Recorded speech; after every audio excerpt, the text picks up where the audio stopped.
त्या मुखाची पाहता वास देखता हो भाव विलास हाताचे हाती राहिले घास झाला स्पर्श वयासाचा त्या ठिकाणी हातातले हात असणारे त्या ठिकाणी घास हातामध्ये रावलेले आहे। टकमक अशा प्रकारचे पाहू लागलेले आहेत। वयासाचा असणारा त्या ठिकाणी असणारा हात त्या ठिकाणी लागलेला आहे म्हणतात त्या ठिकाणी, आणि अशा प्रकारचा टकमकी एकामेकाकडे बघू लागलेले आहेत। जेवणांतरले पुढे सचेल स्नान करणे गडे सकामी टकले रोकडे अति तडपडती त्या ठिकाणी सकाम लोक असणारे त्या ठिकाणी तडफड करू लागले। ज्यांच्याकडे असणारा विषय असणारा आसक्त आहे त्यांना असणारा भगवंताचा प्रसाद मिळू शकत नाही, आणि त्या ठिकाणी असणारा तशा प्रकारचे असणारे सकामी जी लोक आहेत आणि निष्कामी लोकांना असणारा भगवंताचं दर्शन घडतंय, भगवंताचा त्या ठिकाणी प्रसाद मिळतो।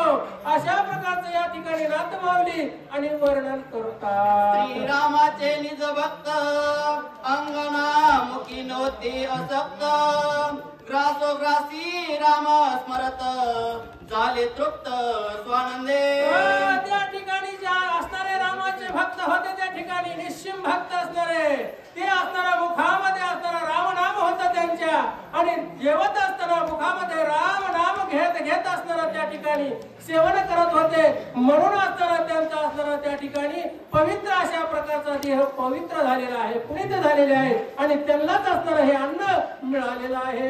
ग्रासोग्रासी श्रीराम स्मरत त्या भोजनी भोक्ता श्री रघुनाथ जेवणार ते नित्य मुक्त श्रुती सुमंत शस्त्रास्त्रे बाबाने या ठिकाणी वर्णन केलेलं आहे। ग्रासोग्रासी म्हणजे जेवत असताना मुखामध्ये घास घेत असताना प्रत्येक वेळेला श्रीकृष्ण अर्पण श्रीराम अर्पण अशा प्रकारचं म्हणून जेवण करतो, आणि तो असणारा या ठिकाणी कृष्ण भगवंताला असणारा त्या ठिकाणी प्रभू रामचंद्राला असणारा अन्न पावन होतंय, आणि पावन झाल्यामुळे असणारा अधिकार कसल्याही प्रकारचा आपल्याकडे राहत नाही, म्हणून जेवणारा असणारा सदा मुक्त राहतो। अशा प्रकारचं या ठिकाणी नाथ बाबा आणि सांगतात।